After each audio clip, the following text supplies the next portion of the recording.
શાલિગ્રામની પૂજા કરવાથી આધ્યાત્મિકતાના પ્રાપ્ત થાય છે। જો લોકો સુખ સમૃદ્ધિની ઈચ્છા માટે શાલિગ્રામની પૂજા કરે છે તો તેમને સફળતા મળે છે। શાલિગ્રામ પૂજનથી આર્થિક લાભ થાય છે, સાંસારિક સુખો પણ પ્રાપ્ત થાય છે।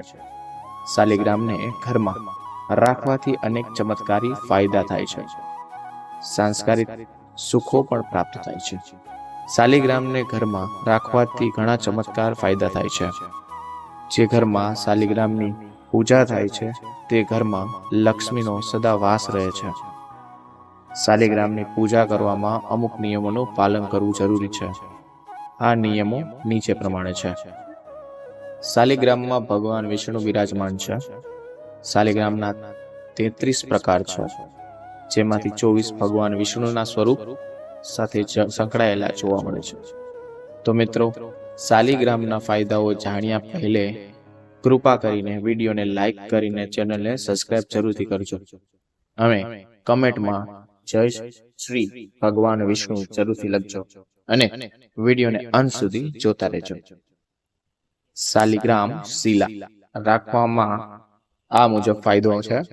1 નંબર, શાલિગ્રામને ભગવાન વિષ્ણુનું સ્વરૂપ માનવામાં આવ્યું છે, તેથી તેને ઘરમાં સ્થાપિત કરવાથી ધનની દેવી લક્ષ્મી સ્વયં પ્રસન્ન થાય છે।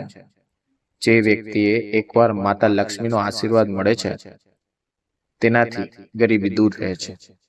આવા લોકોને ક્યારે પણ પૈસાની કમી નથી હોતી। તેમનું જીવન સુખ, સમૃદ્ધિ અને વૈભવથી સાથે પસાર થાય છે। 2 નંબર જોઈએ, જે ઘરમાં દરરોજ શાલિગ્રામની પૂજા કરવામાં આવે છે ત્યાં વાસ્તુ દોષ અને અવરોધો આપોઆપ દૂર થઈ જાય છે। જો કોઈ ઘરમાં વાસ્તુ સંબંધિત સમસ્યા હોય અને નકારાત્મક ઉર્જાનો પ્રભાવ વધી રહ્યો હોય તો ત્યારે તરત જ શાલિગ્રામનું યોગ્ય પૂજા કરી સ્થાપિત કરવી જોઈએ। શાલિગ્રામમાં વાસ્તુ દોષ દૂર કરવાની શક્તિ છે। 3 નંબર જોઈએ, વિવાહિત જીવનમાં સુખ। જો પતિ પત્ની વચ્ચે તકરાર વધી ગઈ હોય અને સંબંધ તૂટવાની અણી પર પહોંચી ગયો હોય તો શાલિગ્રામને આવા ઘરમાં રાખવા જોઈએ। શાલિગ્રામને હંમેશા તુલસીના મૂળ પાસે રાખો અને તેની નિયમિત પૂજા કરો, તેમજ દર વર્ષે તુલસી વિવાહના દિવસે શાલિગ્રામને તુલસી સાથે વિવાહ કરાવો। તમારા વૈવાહિક જીવનમાં ખુશીઓ આપોઆપ આવી જશે। 4 નંબર જોઈએ, તીર્થસ્થાનની યાત્રા કરવાથી જેટલું પુણ્ય મળે છે, ધાર્મિક શાસ્ત્ર અનુસાર જે ઘરમાં શાલિગ્રામની સ્થાપના કર્યા પછી તેની નિયમિત પૂજા કરવામાં આવે છે ત્યાંના તમામ તીર્થ સ્થાનોને પણ લોકોને શ્રેષ્ઠ પુણ્ય મળે છે। તેના નિયમિત દર્શન અને પૂજા, યજ્ઞ અને તીર્થ સ્થાનો પર પવિત્ર સ્નાન જેવું જ પરિણામો આપે છે। એવું કહેવાય છે કે શાલિગ્રામ શિલાનું પાણી ઘરમાં છાંટવાથી નકારાત્મક ઉર્જા દૂર થાય છે। 5 નંબર જોઈએ, શાલિગ્રામ વૈષ્ણવ ધર્મનું સૌથી મોટું સ્વરૂપ છે। શાલિગ્રામ સાત્વિકતાનું પ્રતીક છે। તેમની પૂજામાં આચારની શુદ્ધતાનું ખાસ ધ્યાન રાખવું જોઈએ। જો તમે માંસ અથવા આલ્કોહોલનું સેવન કરો છો તો તે તમારા માટે ઘાતક સાબિત થઈ શકે છે। 6 નંબર જોઈએ, કહેવાય છે કે અમુક ખાસ સમય સિવાય શાલિગ્રામને રોજ પૂજા કરવી જોઈએ। આવા સમયે રોગ, પ્રવાસ અને માસિક ધર્મ વગેરે સામેલ છે। 7 નંબર જોઈએ, ઘરમાં માત્ર એક જ શાલિગ્રામ રાખવો જોઈએ।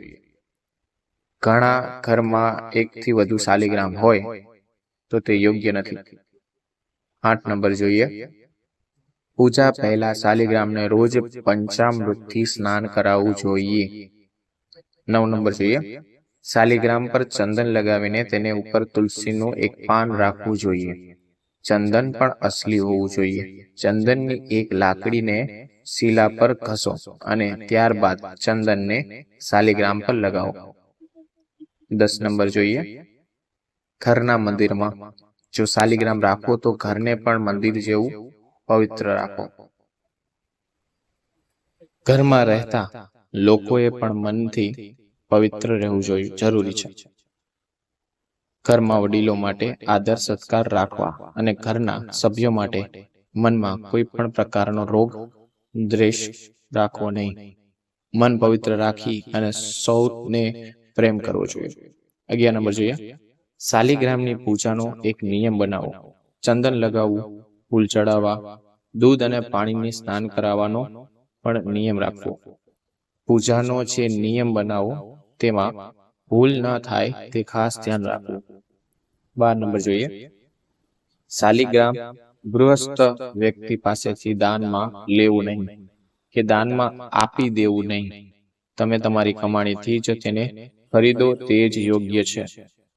13 નંબર જોઈએ, શાલિગ્રામ એક જાગૃત મહાદેવ છે જેમાં વિષ્ણુનો પણ અંશ છે. શાલિગ્રામનું કદ સૂક્ષ્મ માત્રામાં વધે છે.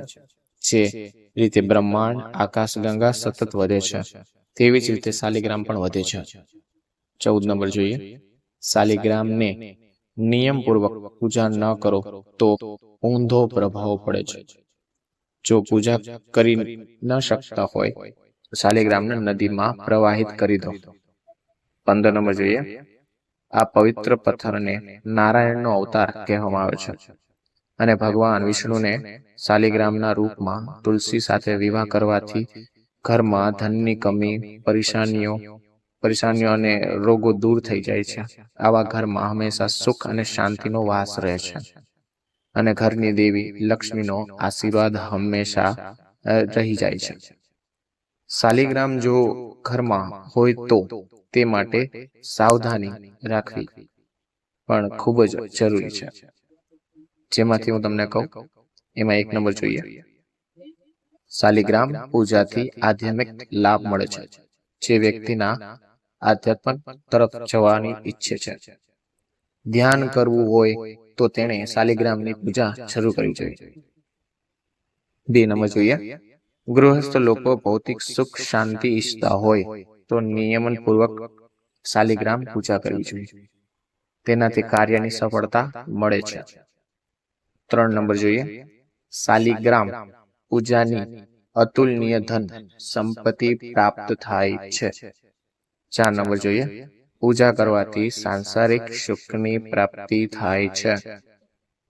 5 નંબર જોઈએ, શાલિગ્રામ જાતે જ પોતાની મહેનતની કમાણીથી ખરીદવો જોઈએ.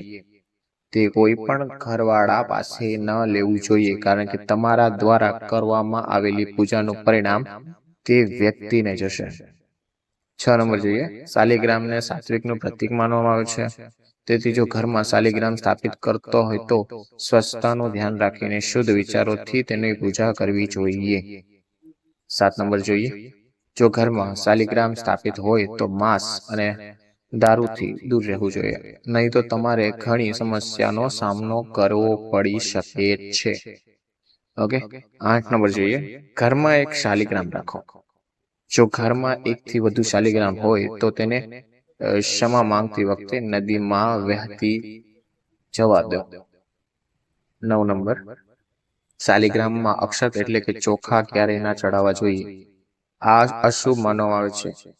જો તમે ચોખા ચડાવવા માંગતા હોય તો તમે તેને પીળો કે હળદરમાં રંગીને અર્પણ કરી શકો છો.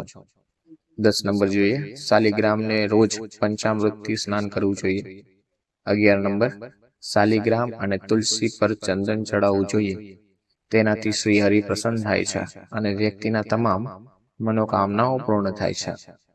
12 નંબર જોઈએ, જો તમે નિયમિત રીતે શાલિગ્રામની પૂજા ન કરી શકતા હોય તો ક્ષમા માંગીને તેને નદીમાં તરત મૂકી દો. 13 નંબર જોઈએ, તુલસી વગર શાલિગ્રામની પૂજા ના કરવી જોઈએ. 14 નંબર, શાલિગ્રામને નિયમિત રીતે પંચામૃતનું સ્નાન કરવું જોઈએ. 15 નંબર, જે લોકો શાલિગ્રામની પૂજા કરે છે તેમને માંસ કે દારૂનું સેવન ન કરવું જોઈએ. તે ખાસ યાદ રાખજો. તો આ હતા શાલિગ્રામને ઘરમાં રાખવાના ફાયદા અને તેને ઘરમાં રાખવામાં ધ્યાનમાં લેવાતા કેટલાક નિયમોની માહિતી. તમને આ વિડીયો ખૂબ જ ગમ્યો હોય તો તેથી આ વિડીયોને લાઈક કરજો, ચેનલને સબસ્ક્રાઇબ જરૂર કરજો અને કમેન્ટ બોક્સમાં જય શ્રી વિષ્ણુ જરૂરથી લખજો. વિડીયોને અંત સુધી જોવા બદલ આપનો ખૂબ ખૂબ આભાર. નમસ્કાર. Thank you.